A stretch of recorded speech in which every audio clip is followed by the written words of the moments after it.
دا یو خبره زموږ په باره کې کیږي چې دا کیمستان چې دي نو دا ختم شوي دي او فارماسستان چې دي نو دا اوس په راځي. د دې له اول زه خبره کوم موږ چونکې صدر صاحب خبره وکړه د 1970 پاکستانیان یو زموږ سره لایسنسونه چې کوم هغه وو هغه د رواج لایسنسونه وو چې اوس هم موجود دي.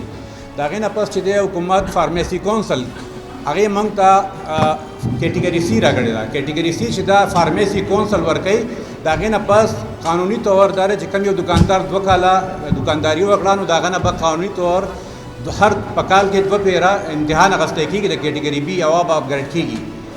د افسوس خبره دا ده چې د دې خبرې په شا باندې یو غټ کرپشن دی او دې کرپشن ته موږ وایو د 32 ارب روپو کرپشن. دې افسرانو خپل کارجونه کولاو کړي دي او دا امتحان چې دا قانوني امتحان دی په دې باندې پابندي لګولې ده. 16000 کیمستان هغه ته وایي تاسو 2 لک روپۍ راکړئ چې تاسو لمونږ دغه سرټیفیکیټ یې درکو. د دې په شا باندې دا کم کار چې تاسو وینئ دا کوي دا بلیک میلینګ کوي او دا موږ مجبوره کوي چې موږ لاړ شو د کالجونو کې هغه دغه جعلي ډیګرۍ نیوالو او د خپل دغه وکړو دوی ته 32 ارب روپۍ میلاو شي.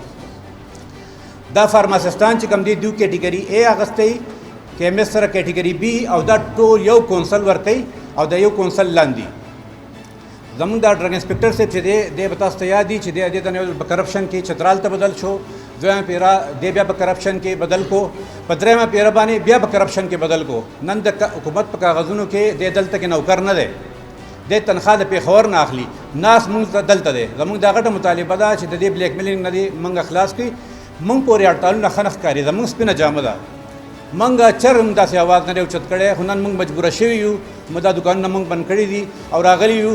موږ 2 ورځې فریاد کړی دی ډي سي له تللي یو. موږ هر افسر ته د بخ په باندې پرېوتي یو چې یاره زموږ سره ظلم مه کوه. موږ خو بالکل که موږ څه غیر قانوني کار کوو ستا د قسم چې موږ پرې نه دی. که موږ په قانون کې دننه یو نو موږ ته بالکل سم ووایه.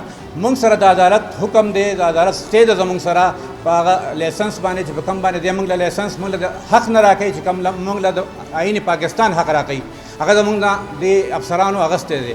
زموږ د پریس کانفرنس مقصد دا دی چې موږ خپل د دې ډرګ انسپکټر سره بالکل موږ مجبوره شو د حد لرالو چې نور خو نشو چلېدی.